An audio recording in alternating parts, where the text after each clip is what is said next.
మాకు చాలా మంది ఫోన్లు చేస్తున్నారు, జాగృతిగా మీరు మద్దతు ఇవ్వండి అని. మేము ఇంకా ఫుల్ ఫ్లెజ్డ్ పొలిటికల్ పార్టీ కాలేదు, ఎన్నికల్లో పోటీ చేసే పరిస్థితి లేదు.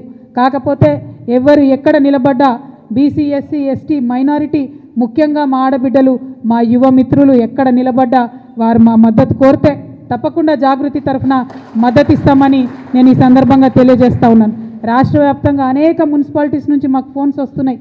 వారందరికీ ఒకటే మాట చెప్తున్నాం, జనరల్ సీట్ ఉన్నా సరే వెయ్యండి. ఎందుకంటే నేను యువతకి ఇవాళ పిలిపిస్తూ ఉన్నా, మహిళలకి ఇవాళ పిలిపిస్తూ ఉన్నా. మనం రాజకీయాల్లో ఎమ్మెల్యేలుగా ఎదగాలి, ఎంపీలుగా ఎదగాలంటే గ్రామ స్థాయిలో అవకాశం ఉన్న కాడ మొదలు పెట్టండి, మీకు ఎక్స్పీరియన్స్ వస్తుంది.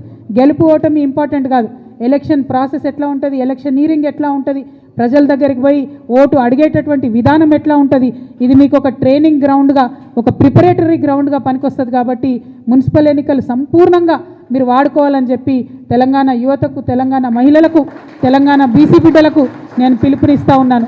మాకెక్కడ వీలైతే అక్కడ మమ్మల్ని ఎవరు అప్రోచ్ అయితే వాళ్లకు మేము మద్దతు ఇస్తాం. అవసరమైన చోట మా కార్యకర్తలు పోతారు, నేను పోతాం, అందరం పోయి ప్రచారం కూడా చేసి మరి యువ మిత్రులను, కరప్షన్ లేనటువంటి వాళ్ళను, కొత్తగా రాజకీయాల్లోకి రావాలనుకునే వాళ్ళను తప్పకుండా ఆహ్వానిస్తామని కూడా ఈ సందర్భంగా నేను తెలియజేస్తూ ఉన్నాను. అదే కాకుండా మీ అందరికీ తెలుసు, మరి ఇందాక నేను చెప్పినట్టు ఏదైతే బీసీల విషయంలో బీఆర్ఎస్ కాంగ్రెస్ కలిసి మభ్యపెడతా ఉన్నారో, నిన్న మొన్న నవ్వొచ్చింది నాకు. కేటీఆర్